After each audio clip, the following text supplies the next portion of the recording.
another. That's what happened yesterday. Can Magic turn it around? Can he bring the Lakers back to championship contention? I think so, eventually. The answer is yes, but he's got to be willing to do what he has to do, and what he has to do is tank right now. Is Magic willing to do that? Look, just because you're great at one thing, in Magic's case playing basketball, doesn't mean that those skills translate to the front office. Now, Phil Jackson just hasn't put in the effort. But he was arguably the greatest coach of all time, and he's arguably the worst executive of all time, right? Magic will put in the effort. He said on this show, and there's no reason to not believe him, that his other businesses are up and running. He'll leave other people in charge of those, and he will focus, he said, 150% on the Lakers. And if he does that, he'll be ahead of Phil Jackson. But is he willing to do what the Lakers need him to do? Tank, not stank. Stank, which means tanking by stinking, not on purpose. That's what the Lakers have been doing in recent years. They've been stanking. Tanking because they stink, not always on purpose. They need to lose every game for the rest of this season. And how do you develop your young players, your core, D'Angelo Russell, Brandon Ingram, etc.? When you're losing all those games, it's not easy, especially for a guy as competitive as Magic. But if they fall out of the top 3 in the draft lottery, and even if they lose every game, they still have a danger of falling out of the top 3. If they fall out of the top 3 in this draft lottery, people, I don't want to go over the details, just accept my representation. They lose a top 3 pick this year, and they lose their first-round pick in 2019.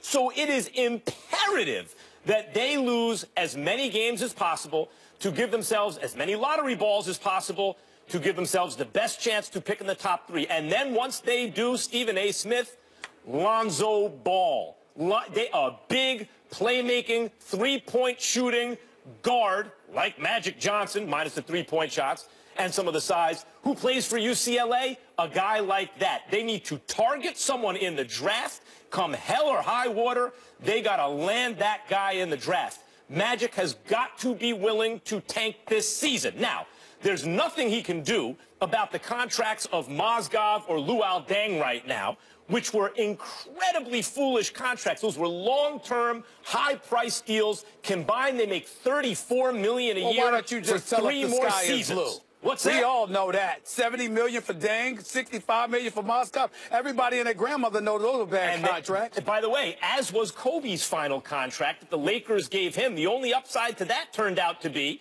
that the Lakers stunk bad enough that they got to draft D'Angelo Russell and Brandon Ingram. But the fact was, Kobe was coming off of a catastrophic injury at the time. There you go. Before he ever stepped out onto a court, they saddled themselves with salary cap problems. There you go. They did a similar thing with Mozgov and Deng for different reasons. If Magic Johnson is clear-eyed about this, and he might be, he knows the analytics department needs a lot of work on the Lakers. He's said as much. If he's clear-eyed about this and does what he needs to do, he can turn it around. If, however, he really means things like he's tweeted about how good Rajon Rondo's been the last couple of years, what a good move it was when teams have picked him up, where it was clearly a bad move every time and everyone in basketball knew it, then not so much. But if instead he was saying that because he has, he knows Rondo, he wants to say good things, but he's willing to be clear-eyed about this, he can turn them around. It will take time. Hasn't he already made that step, though, in that direction of tanking, trading Lou Williams, the team's leading scorer? Isn't that a step towards... That it is a step towards it. Corey Brewer actually is on the books for another year, but they're not going to be great next year anyway. You did it to get the first-round pick. Probably a mid-20s first-round pick. And Brewer, in 15 minutes a game, can play some defense off your bench. Here's the deal. Your vision is all wrong, and you're holding an executive accountable for the wrong thing. Of course, if you get picks, you want to utilize them effectively. That's where your analytics department in combination with your scouting department comes into play. But there's a couple of things that you need to understand, and this is why the Phil Jackson element comes into play. And I can't wait to touch on my final take today. Wait till y'all hear what my final take is. Oh, my Lord, I'm just going to save it for y'all. But here's the deal. Let's think about this with Magic Johnson. I don't give a damn about no draft picks right now. You know what I want to see? I want to see prospective free agents showing an interest in coming to L.A.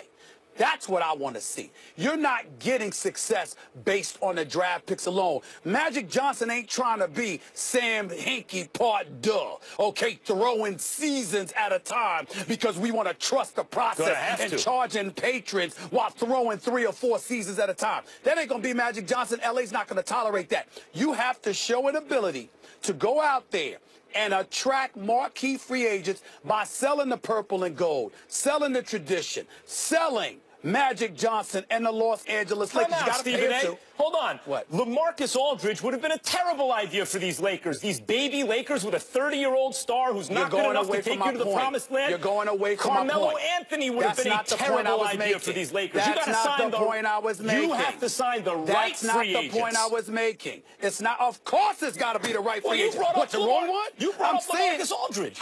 No, I'm saying to you what you have to do is be attractive enough where you're turning guys down. They're not turning you down to the point where they're not even visiting you or walking out on you. That's the point that I'm trying to make. You have to put yourself in a situation where you're such an attractive commodity. If you're talking about Lakers lore and you're talking about greatness from the past, you have to be that franchise that everybody's clamoring to go to. And the way to do that is establishing a respectable foundation and feed off a lot of sunshine and everything else too. You think that they should not tank this season, so they're going to lose their top 3 pick and their 2019 pick. No, that's Meantime, hold on. Meantime, you got $34 million a year on the books to Mozgov and Deng, which means you can't have 3 superstars meet up. It's only 2, and those 2 better be good enough that when they look at each other, they think our combined forces, we can actually maybe win a title together. There aren't that many guys like that. And so my response what kind of plan is that? My response to you is you talking, you ain't listening. I'm telling you, Max Kellerman,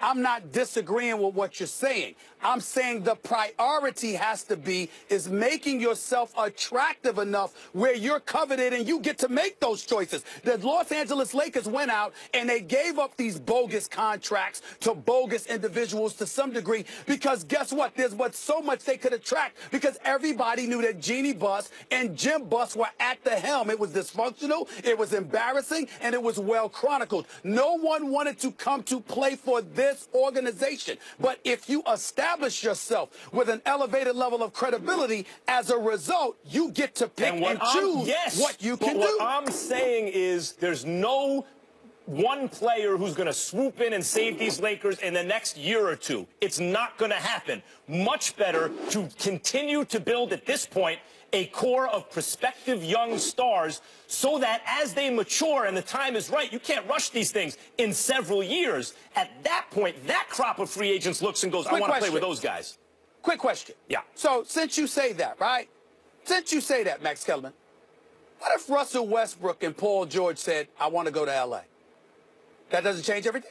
Yes, it does. If Russell Westbrook and Paul George want to meet up in L.A., that changes everything, sure. What I'm saying to you is that why would you want to do that if you consider the franchise an F? Well, can I tell you something else? That would change things, but let's be honest. Is Russell Westbrook and Paul George a championship? Because Kevin Durant and Russell Westbrook and Serge Ibaka and others were in a championship despite multiple years together. So is the point to build a championship nucleus? It's about being competitive. No, it's about championships in LA. You're 19 and 39. No. You were 17 and 65 last year. You got to be in the picture. Nope. You got to be in the dance. That is wrong-headed. In LA, the fans don't want the Clippers' second-round playoff futility. They don't want to be relevant. Lakers fans expect and demand championship dynasties, not just one. That is not accurate. That is not accurate. And I can prove it. I can prove it. Before the Kobe Shaq era, why was Jerry West having tears streaming down his face? Why was the city of Los Angeles so excited, even though this team was going out in the first or second round? Because Nick Van Exel and Eddie Jones and Eldon Campbell and those boys went out and played their hearts out and reminded Laker Nation what it was like to compete. It's not always about the championship when you stink. No. Sometimes it's rising again. No, it's rising again.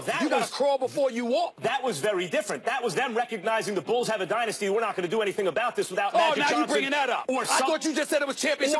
Now you bring it up. Wait a minute. So what they did is they constructed a roster, a fun roster, a competitive roster, but a flexible one, so that when Kobe presented himself in the draft, when Shaq was up for free agency, which is what they were just said, flexible enough to pounce on those guys. But when you commit dollars over long term to second-tier stars, you are not flexible enough to pounce on on the real stars when they present themselves. Ain't nobody said anything about committing dollars to second-tier dudes.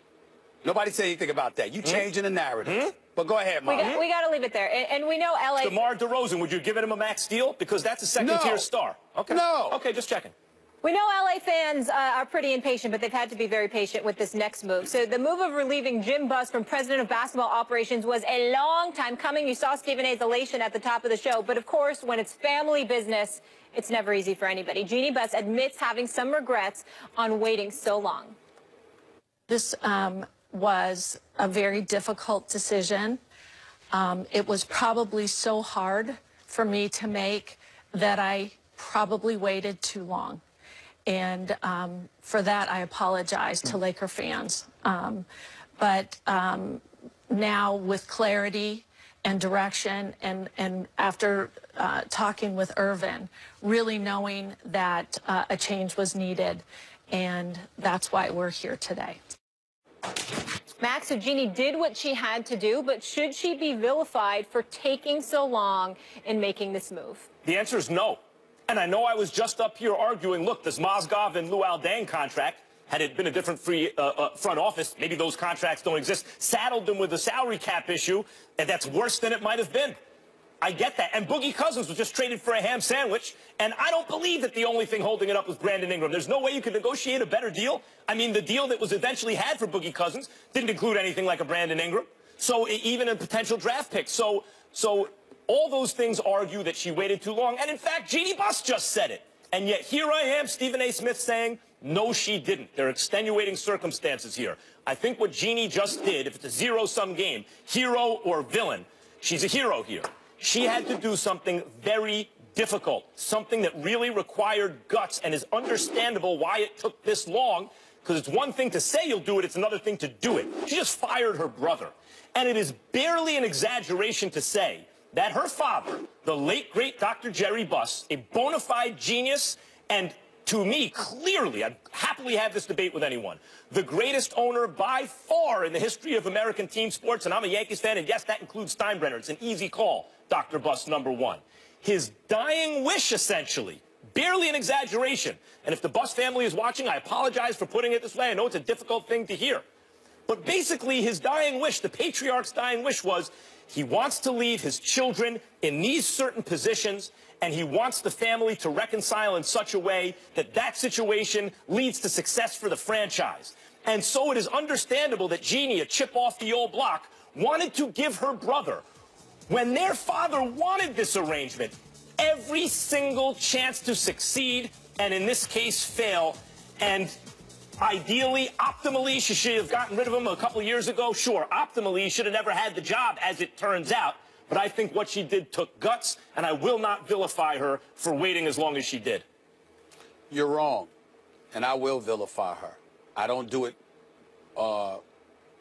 joyfully, but she deserves to be criticized. The word vilify might be too strong because Jeannie Buss is an absolutely wonderful and lovely woman, and she knows business as well, and she deserves to be respected.